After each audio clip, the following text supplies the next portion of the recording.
बार फिर से आपके सामने एक नई कहानी को लेकर उपस्थित हुए हैं और इस बार की कहानी है श्रवण कुमार की। दोस्तों, अगर आपको कहानी अच्छी लगे तो हमारी वीडियो को लाइक कीजिएगा, शेयर कीजिएगा और कृपया हमारे चैनल को भी सब्सक्राइब कीजिएगा।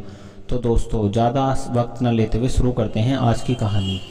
इस प्रकार। श्रवण कुमार की कथा। पौराणिक युग में शांतनु नामक एक सिद्ध साधु थे। इनकी पत्नी भी एक सिद्ध धर्मपरायण नारी थी। कहानी उस समय की है जब शांतनु और उनकी पत्नी बहुत वृद्ध हो चुके थे और उनकी आंखों की रोशनी भी चली गई थी। इन दोनों का एक पुत्र था जिसका नाम श्रवण कुमार था। श्रवण कुमार बहुत ही सरल स्वभाव का व्यक्ति था।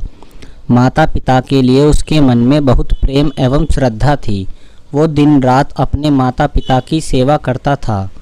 अपने माता पिता का बच्चों की तरह लालन पालन करता था। उसके माता पिता भी स्वयं को गौरवशाली महसूस करते थे और अपने पुत्र को दिन रात हजारों दुआएं देते थे।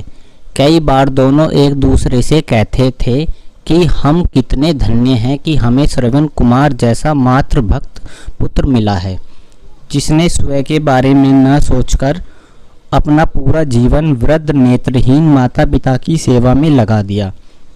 इसकी जगह कोई अन्य होता तो विवाह के बाद केवल स्वयं का हित सोचता और बूढ़े नेत्रहीन माता पिता को कहीं छोड़ आता और खुशी से अपना जीवन यापन करता।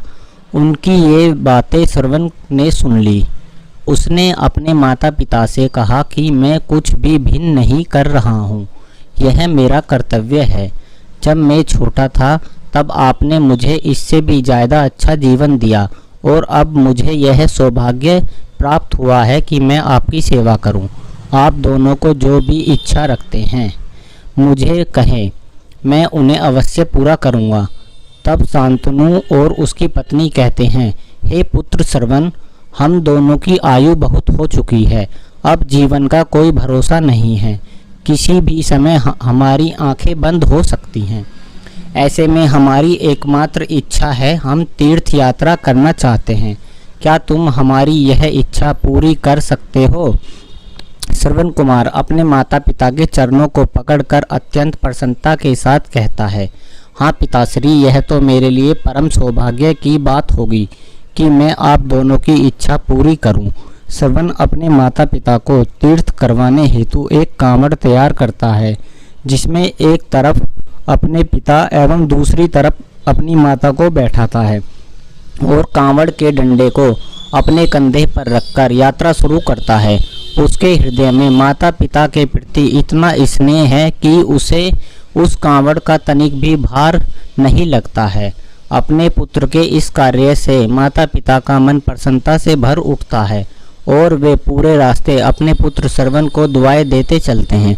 तीर्थ करते समय जब वे तीनों अयोध्या नगरी पहुंचते हैं तब माता पिता श्रवण से कहते हैं कि उन्हें प्यास लगी है।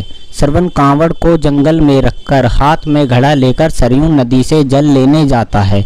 उसी समय उस वन में अयोध्या के राजा दशरथ आखेट पर निकले थे और उस घने वन में वह हिरण का शिकार करने के लिए उसके पीछा कर रहे थे। तब ही उन्हें घने जंगल में झाड़ियों के पास सरयू नदी से पानी के हलचल की आवाज़ आती है। उस हलचल को हिरण के पानी पीने की आवाज़ समझकर राजा दशरथ शिकार के उद्देश्य से आवाज़ की दिशा में तीर चला देते हैं और उस तीर से श्रवण कुमार के हृदय को आघात पहुंचता है, जिससे उसकी मुख से पीड़ा भरी आवाज़ निकलती है, जिसे सुन राजा दशरथ स्तब्ध रह जाते हैं और उन्हें अनहोनी का एहसास होता है और वे भागकर सरयू नदी के तट पर पहुंचते हैं, जहां वे अपने तीर को श्रवण के हृदय में लगा देखकर भयभीत हो जाते हैं और उन्हें अपनी भूल का एहसास होता है। राजा दशरथ श्रवण कुमार के समीप जाकर उनसे क्षमा मांगते हैं। तब श्रवण कुमार ने कहा, राजन, मुझे अपनी मृत्यु का कोई दुख नहीं है। दुख है कि मैं अपने माता पिता की इच्छा पूर्ण न कर सका। मैं उन्हें समस्त तीर्थों की यात्रा न करा सका। इस समय वे प्यास से व्याकुल हैं। कृपया कर आप इस कलश में पानी भरकर उनकी प्यास बुझा दीजिए। इतना कहकर श्रवण ने अपने प्राण त्याग दिए। अनजाने में स्वयं से हुए अपराध से दुखी राजा दशरथ श्रवण के माता पिता के पास पहुंचते हैं। श्रवण कुमार के माता पिता कदमों की आहट से जान गए कि वह उनके पुत्र नहीं हैं। पूछने पर राजा दशरथ ने पूरा वृत्तांत सुना दिया। अपने पुत्र की मृत्यु का समाचार सुनकर माता पिता विलाप करने लगे और उन्होंने राजा दशरथ को श्राप दिया कि जैसे हमें अपने पुत्र वियोग में प्राण त्याग रहे हैं, वैसे ही एक दिन तुम भी अपने पुत्र वियोग में तड़प तड़प कर मरोगे। इस श्राप के कारण राजा दशरथ को तब पुत्र वियोग भोगना पड़ा जब मर्यादा पुरुषोत्तम श्री राम 14 वर्ष के वनवास के लिए वन चले गए। अंतिम समय में राजा दशरथ को श्रवण कुमार के माता पिता का श्राप याद आ रहा था।